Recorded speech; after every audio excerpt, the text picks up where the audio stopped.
Bukan soal degradasi, Persebaya akan usulkan hal penting ini di Kongres Tahunan PSSI. Dikutip dari skor.id.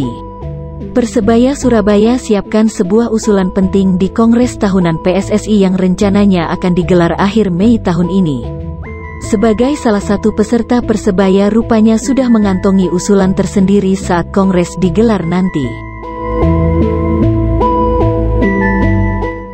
Manajer Persebaya Chandra Wahyudi mengatakan, pada saat Kongres nanti ada beberapa hal yang akan menjadi usulan mereka. Yang utama dari Persebaya adalah pertanyaan tentang kepastian Liga 1 musim baru dimulai kapan. Yang jelas saat ini, kepentingan utama klub adalah kepastian kompetisi. Itu pasti kami kejar, ujar Chandra Wahyudi. Selain itu, menurut Chandra, Persebaya juga ingin kepastian regulasi. Ini soal kuota pemain asing yang akan diberikan kepada setiap klub. Untuk hal tersebut, sementara ini menurut Chandra masih berpatokan kepada aturan yang lama. Meskipun saat ini, tengah mencuat isu pengurangan jumlah pemain asing. Belum ada komunikasi sekali ke klub. Jadi, klub panduannya aturan musim lalu, ya 3 pemain asing non-Asia, plus 1 pemain Asia, tuturnya tegas. Demikian halnya Chandra belum bisa berpendapat perihal wacana kompetisi tanpa ada degradasi. Sebab sejauh ini, kata dia, memang belum diputuskan secara resmi oleh PSSI soal Liga 1 tanpa degradasi. Dengan adanya kepastian Liga 1 serta regulasinya yang jelas, Chandra menegaskan kalau nantinya akan sangat membantu klub dalam menyiapkan program tim. Apalagi saat pandemi COVID-19 saat ini, di mana setiap klub dituntut untuk detail perihal sisi finansial. Kami berharap kepastian dulu dari PSSI dan PT LIB, lalu mereka menyampaikan dulu ke kami, tutur Chandra Wahyudi. Sesudah itu, kami nanti menyesuaikan, tutur lelaki yang juga mantan wartawan ini.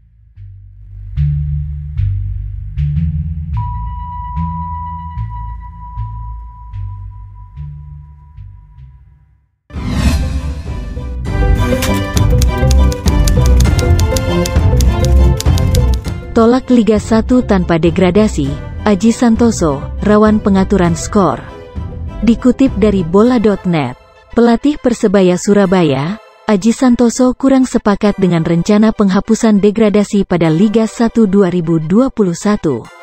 Pasalnya, kondisi itu akan berpengaruh terhadap persaingan. Aji juga khawatir tidak adanya degradasi membuat kompetisi penuh dengan kepentingan. Jika itu terjadi, dampaknya kurang bagus bagi masa depan sepak bola nasional. Pasti aura kompetisinya berkurang, persaingannya juga tidak seketat ketika ada promosi degradasi, katanya kepada bola.net. Yang berikutnya ya, kita tidak berburuk sangka, tapi kita harus mengantisipasi kalau tidak ada degradasi itu akan banyak pertandingan yang penuh dengan kepentingan-kepentingan, lanjutnya. Kalau seumpamanya sampai terjadi pengaturan skor nanti di mata masyarakat sepak bola kita itu jadi tidak bagus, tegas juru taktik asal Kepanjen Kabupaten Malang itu. Untuk itu, terkait wacana kompetisi Liga 1 2021 tanpa degradasi, Aji menyarankan agar federasi mempertimbangkan untuk ruginya. Apalagi, jika kepentingannya hanya untuk menambah jumlah peserta. Kalau menghendaki tahun 2022 ada 20 tim di Liga 1 tidak masalah, turun 2 naik 4 kan bisa, kan begitu, Aji menambahkan. Mudah-mudahan keputusan benar-benar baik, benar-benar akurat untuk persepak bolaan Indonesia, tandas mantan pelatih Arema FC dan Persela Lamongan itu.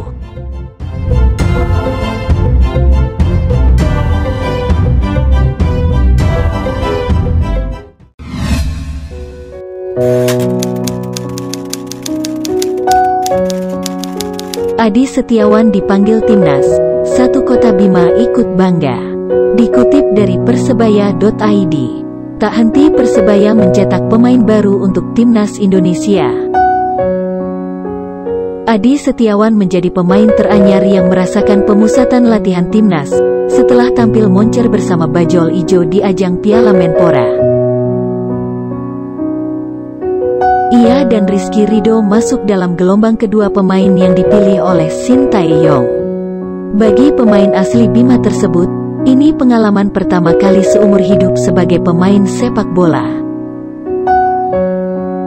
Adi tak kuasa menahan haru saat dihubungi oleh beberapa pihak soal terpilihnya ia dalam skuad yang diproyeksikan akan berlaga di laga lanjutan kualifikasi Piala Dunia. Pastinya syukur alhamdulillah bisa dapat kesempatan emas ini.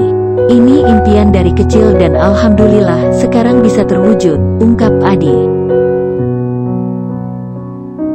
Rupanya kebahagiaannya tidak hanya dirasakan olehnya. Seluruh anggota keluarga Adi merasakan kegembiraan yang sama.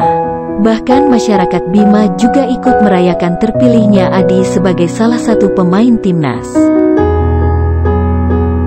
Saya dengar kabar pertama kali masuk TC Timnas waktu perjalanan ke Bima. Gak ngangka ternyata mudik saya cuma beberapa jam saja. Pas sampai sana saya infokan ke keluarga. Alhamdulillah semua senang dan saya langsung persiapan berangkat ke Jakarta, beber Adi.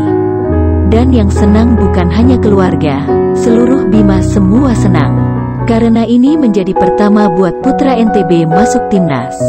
Ucapan selamat di SMS, WA, Facebook semua ramai, sambungnya. Pamor Bima di sepak bola nasional memang kurang terdengar. Tidak banyak pemain yang berasal dari kota yang terletak di Pulau Sumbawa. Sehingga prestasi Adi dianggap sebagai pencapaian yang membanggakan bagi seluruh warga Bima. Sebagai representasi putra daerah, pemain yang akrab dengan nomor punggung 23 tersebut bertekad untuk memberikan yang terbaik bagi lambang Garuda di dada. Ia ingin pesepak bola muda Bima untuk berani bermimpi dan berjuang keras mewujudkannya. Sehingga nantinya ada bakat-bakat terbaik dari kampung halamannya yang bisa berbicara banyak di pentas sepak bola Indonesia.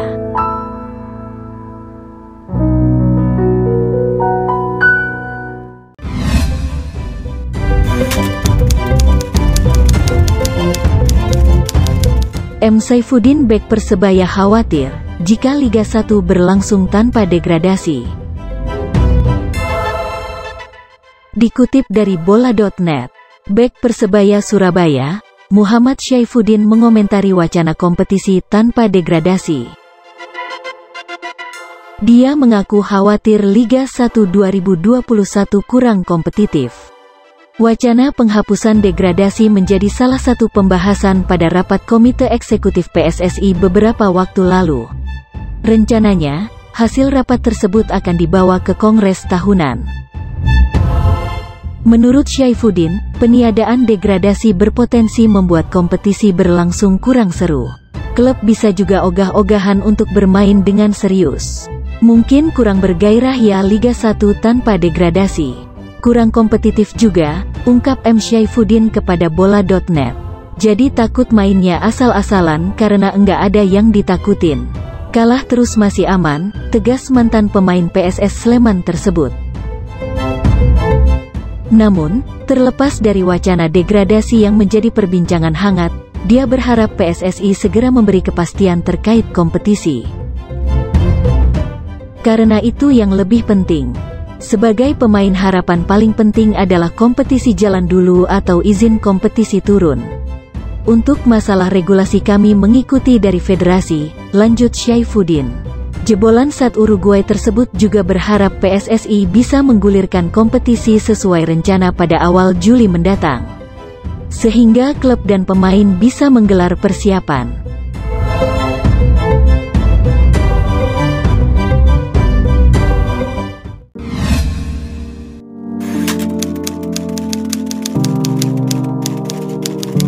Libur latihan, pemain Persebaya Diki Kurniawan jadi hairstylist cadangan. Dikutip dari harian disway.id, tim Persebaya sedang diliburkan hingga tanggal 17 Mei tahun 2021. Seluruh penggawa saat ini sudah kembali ke rumah masing-masing untuk merayakan Lebaran. Kesempatan itu digunakan Diki Kurniawan untuk membantu usaha salon kecantikan milik keluarganya. Ia mendadak jadi hairstylist cadangan di salon itu. Siapa sangka, gelandang muda bajol ijo itu rupanya tak hanya andal memainkan si kulit bundar. Ia juga piawai melayani pelanggan yang datang ke salon yang terletak di daerah Surabaya Utara tersebut. Bahkan, tidak jarang ia juga bisa mendatangkan pelanggan baru ke salon milik kedua orang tuanya itu. Beberapa pemain Persebaya juga sempat mendapatkan layanan dari pemain yang ikut membawa Persebaya U17 juara Piala Suratin 2019 tersebut.